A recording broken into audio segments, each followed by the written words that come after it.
Good evening to all of you.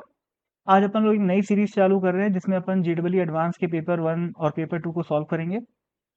तो मैं इसकी प्लेलिस्ट बना दूंगा अलग से। और इस वीडियो में अपन बस ये देख लेते हैं कि पेपर की बेसिक स्ट्रक्चर क्या है। पेपर में बेसिक कितने कितने क्वेश्चन दिए हुए हैं, कितने पॉजिटिव मार्क है, कितने नेगेटिव मार्क हैं, कितने मल्टीपल करेक्ट हैं, कितने सिंगल करेक्ट है, कितने न्यूमेरिकल टाइप है। बिल्कुल बेसिक देख लेते हैं। उसके बाद पर वीडियो अपन लोग एक क्वेश्चन सॉल्व करेंगे जैसा कि अपन हमेशा करते हैं। तो JW advance 2018 paper 1 part 1 physics. 3 part होते हैं, फिजिक्स केमिस्ट्री मैथ्स। और पार्ट 1 के अंदर सेक्शन 1, मतलब फिजिक्स के अंदर 3 सेक्शन होते हैं, सेक्शन 1 2 3। ठीक है, तीनों में सेक्शन में कुछ कुछ क्वेश्चन होते हैं, टोटल मिला के 18 क्वेश्चन है।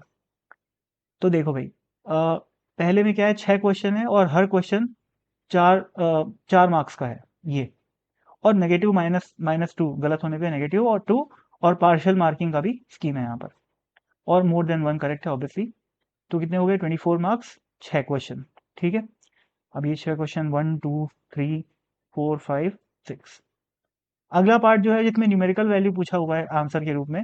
तो जैसे इसमें सैंपल दिया हुआ है 6.25, तो और ये 0.033 है ना। तो इसमें ये पॉइंट के बाद यानी कि अप टू 2 डेसिमल प्लेसेस अपने को करेक्ट आंसर देना रहता है।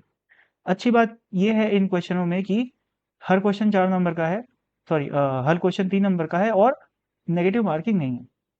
ठीक है, तो इस तरीके से 7 8 9 10 11 12 13 और 14, 8 क्वेश्चन हो गए। उसके बाद 2 पैराग्राफ है और हर पैराग्राफ में 2 क्वेश्चन है।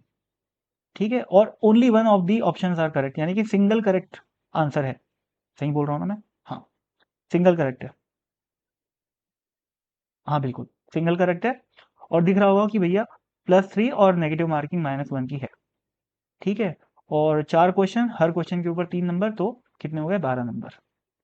ठीक है, तो यही है। अच्छा, एक चीज और, जो पैराग्राफ दिए हुए हैं, जैसे इस पैराग्राफ के ऊपर 2 क्वेश्चन दिए हुए हैं, तो ये पैराग्राफ तो बहुत ही ज्यादा सिंपल लिखा हुआ है। सिंपल ये बताया हुआ है कि भाई ई के अंदर जो, मतलब इस सिंबल से क्या रिप्रेजेंट करते हैं, it represents the dimensions of electric field, this represents the dimensions of magnetic field, this represent the dimension of permittivity, है ना। इस टाइप से दिया हुआ है। 15 और 16 इस क्वेश्चन, इस पैराग्राफ के आधार पे। और अगला पैराग्राफ जो है ये, इसके ऊपर 2 क्वेश्चन है, 17 और 18। ठीक है, अब ये पैराग्राफ, ये एक्चुअल में क्या है ना, इस 17 और 18 को तभी अपन सॉल्व कर पाएंगे, प्रैक्टिकली बोल रहा हूं मैं, जब अपन को ये ऑलरेडी पता होगा। क्योंकि रियल एग्जाम में इस पैराग्राफ को पढ़ के उतना प्रेशर रहता है, उतनी हड़बड़ी रहती है रियल एग्जाम में। इस पैराग्राफ को पढ़ के इसको पूरा एब्जॉर्ब करना, फिर उसके ऊपर उसके आधार पे 2 क्वेश्चन बनाना, मेरे को लगता है ये बहुत मुश्किल काम है, थोड़ा सा इम्प्रैक्टिकल। तो ठीक है, पैराग्राफ दिया हुआ है, बिल्कुल सही बात है, तो पढ़ना तो इसको है ही। ठीक है, लेकिन इसको पूरा ऐसा समझ के जाओगे कि मैं इसको पूरा पढ़ के समझ लूंगा, अगर बिल्कुल आइडिया नहीं है इसका और फिर भी मैं पढ़ के समझ जाऊंगा और मैं क्वेश्चन बना लूंगा, तो ये ऐसा तो नहीं हो पाएगा, मतलब मेरे हिसाब से नहीं हो पाएगा, मेरे से नहीं हो पाएगा। ठीक है, तो मेरा ऐसा मानना है कि पहले से ये कॉन्सेप्ट पता होना चाहिए। और अगर पहले से कॉन्सेप्ट पता है तो क्वेश्चन नंबर 17 और 18 डायरेक्टली अटेम्प्ट किया जा सकता है, पैराग्राफ में बहुत ज्यादा घुसे बिना भी। ठीक है, तो अपनी नॉलेज से सॉल्व करना है क्वेश्चन नंबर 17 और 18 को। पैराग्राफ पे मेरी मेरी एडवाइस ये है कि बहुत ज्यादा अपने को नहीं ध्यान देना है। ठीक है, हालांकि जो पैराग्राफ में लिखा हुआ है वो बहुत ऑब्वियस है, बिल्कुल एरर का बेसिक कॉन्सेप्ट दिया हुआ है। पर अगर नहीं आता तो फिर वो बेसिक कॉन्सेप्ट नहीं रह गया, फिर वो टफ हो गया, एग्जाम में एब्जॉर्व करना मुश्किल होता है। ठीक है, पर हाँ, अगर किसी को ये फॉर्मूला मान लो भूल गया है कोई, कि भाई delta Z by Z equal to delta X upon X plus delta Y by Y होता है, तो ये सब चीजें किसी को याद नहीं है, तो पैराग्राफ में उससे हिंट मिल सकता है फॉर्मूले का, या बिल्कुल बेसिक आइडिया लग सकता है कि हाँ इस क्वेश्चन में कैसे प्रोसीड करना है।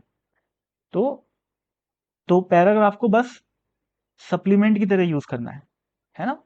पूरा सोलली डिपेंड नहीं होना है पैराग्राफ पे, मेरा ये कहने का मतलब है।